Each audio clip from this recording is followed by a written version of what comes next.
咁你都可以係美國人。所以佢能夠幫助美國嘅法律。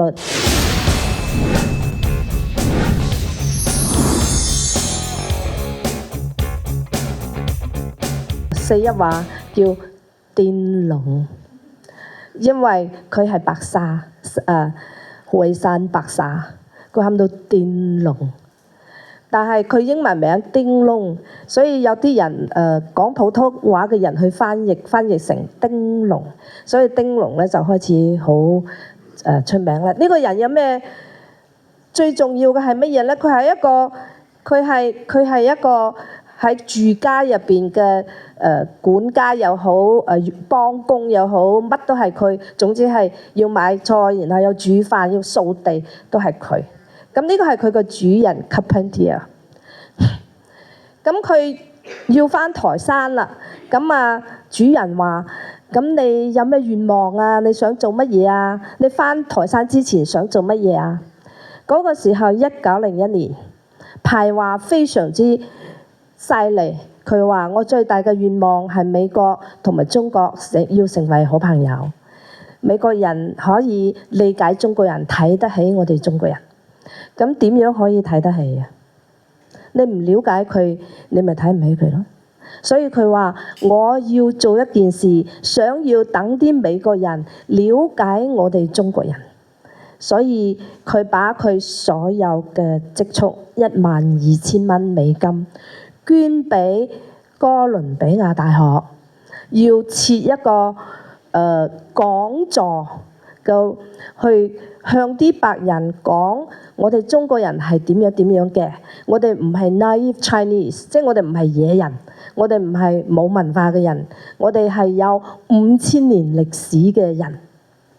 所以佢個僱主就非常之感動，僱主再捐27萬，即係佢自己捐咗1萬，然後僱主再捐27萬，加起嚟就成為一個 professorship， 就係一個講座。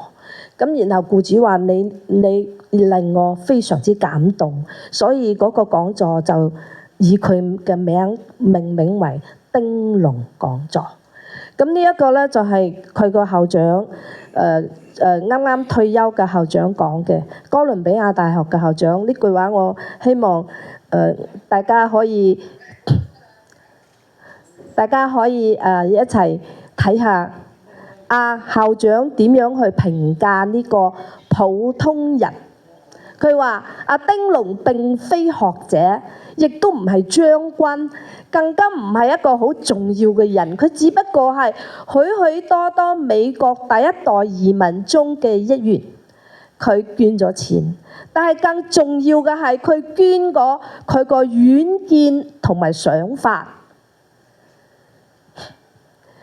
我作為我哋而家嘅人，作為一個個體存在嘅觀點，係用我哋嘅方法去理解同埋探討今日世界嘅衝突同埋紛爭。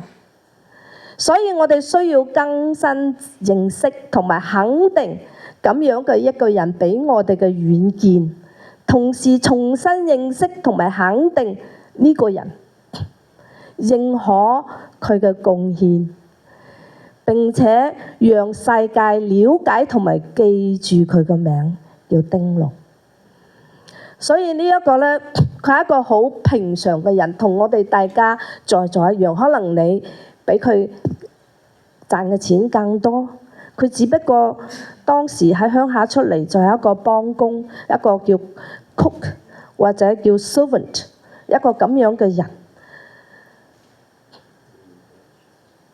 好，我想講嘅第3個人，呢個人呢，佢幅相，即係話呢個幅相而家仲喺哥倫比亞大學。佢勉勵從嗰個時候到而家嘅所有嘅人，所以佢對呢個國家嘅貢獻係非常之大。咁呢一個呢，就係嚟自開平家鄉開平嘅人，佢係美國歷史上第一個被美國認可嘅終身教職嘅教授。咁佢哈佛大學畢業，佢當時佢要去讀哲學。有人話：哇，你啲中國人都要讀哲學，你中國有哲學咩？因為佢覺得你中國冇文化冇歷史，因為唔識，好多人都唔識，咁所以佢話好啦，咁我就係要做中國哲學史嘅研究。佢把自己嘅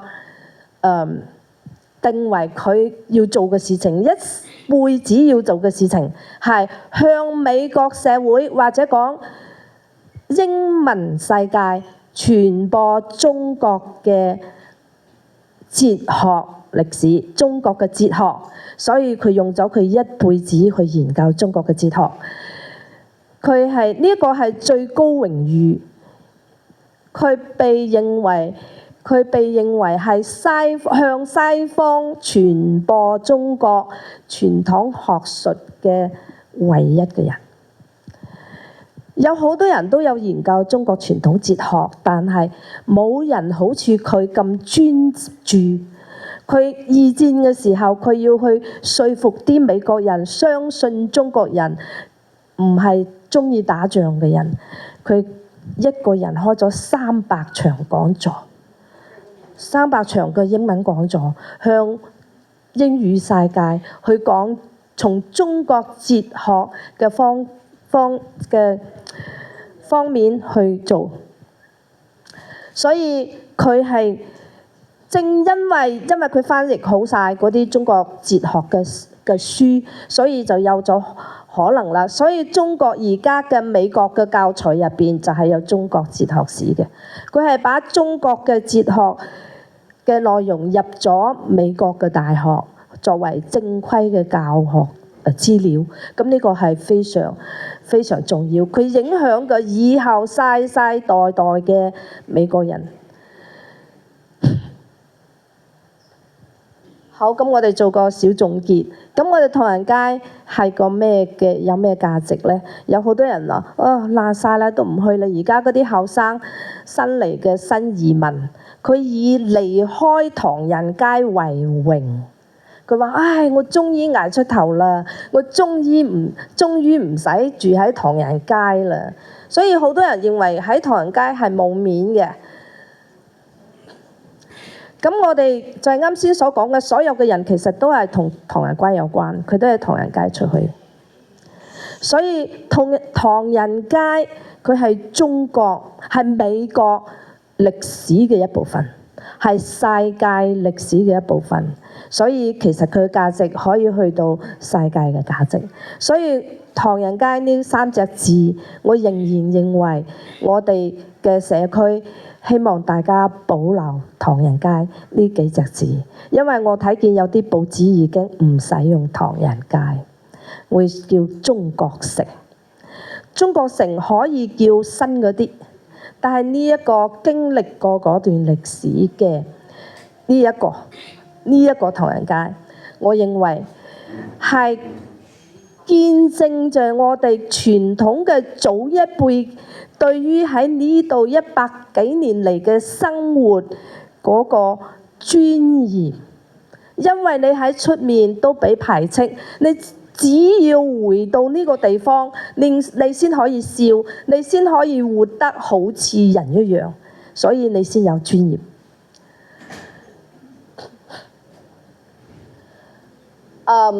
好，咁其實咧，我想講嘅好第3個就係我哋點樣去把佢變。唔好意思，我係咪講多得滯時間？咁我再後面就冇乜時間，我過快啲。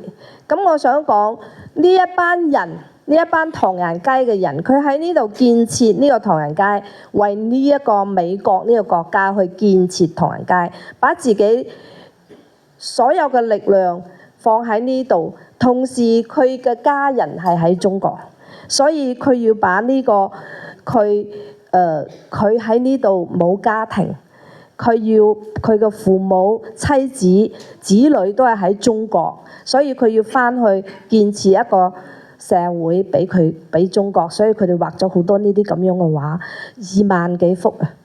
就有乜嘢就係一個好 modern 嘅 society。你有飛機、火車、輪船，你睇下呢啲咁樣非常畫冊非常之多喺五邑地區。咁呢一個運動，即係我哋點樣去改變我哋嘅家鄉，嚟自於呢個台山人鄺其照。咁佢英文非常之好，就喺清朝政府要派嗰個留呢度美國嘅幼童嘅老師，咁佢嘅英文好到就比白人都好好，所以耶魯大學請佢去做字典嘅，所以佢1868年喺香港出咗第一本由中國人出嘅中英字典，同埋喺呢度又幫美國人出一本字典。所以佢話佢最重要嘅對家鄉、對中國嘅教導，就係財富同權力唔係嚟自武器，而係嚟自普及教育。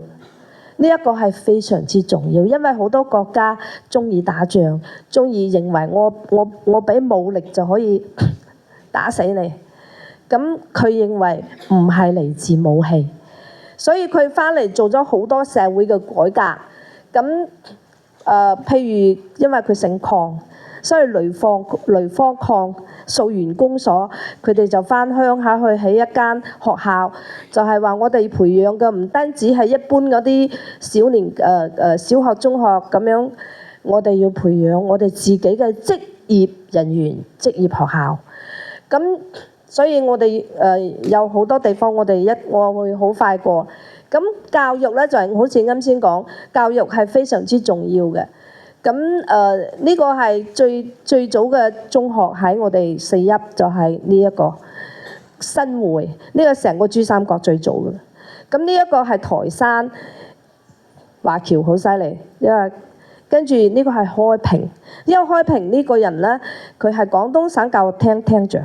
係吳在民，咁佢係佢係開平人，所以喺佢嘅帶領之下，開平嘅教育係有少少唔一樣。你睇佢提出嘅口號，願以開平一隅之地，開僑一旅孤軍，專宜國運。所以佢把建設國家同埋建設家鄉係合埋一齊嘅。咁呢個就係佢哋嘅校徽啦，我就唔呢個係開平一中，就呢啲咁樣學校就係同台山一中啊，其他一中係一樣。咁然後我嘅小學，呢個係我哋嘅小學，1932年起嘅，姓譚嘅人都好犀利。咁為咗家鄉可以出人才，呢個係中山嘅一間馬應標佢哋間學校。咁當然除咗五邑地區，周圍南番順等等地方都係起咗華僑，起咗好多學校。咁佢起圖書館，呢個司徒圖書館、方氏圖書館、關圖書館，呢個新會景堂圖書館，呢個恩平國立圖書館、公共圖書館等等，佢哋喺學校起圖書館。又有啲家族冇起得到一個圖書館，佢要喺粵書報社。咁然後就要出呢啲咁樣嘅僑刊。水退難免喜樂掃翻大地。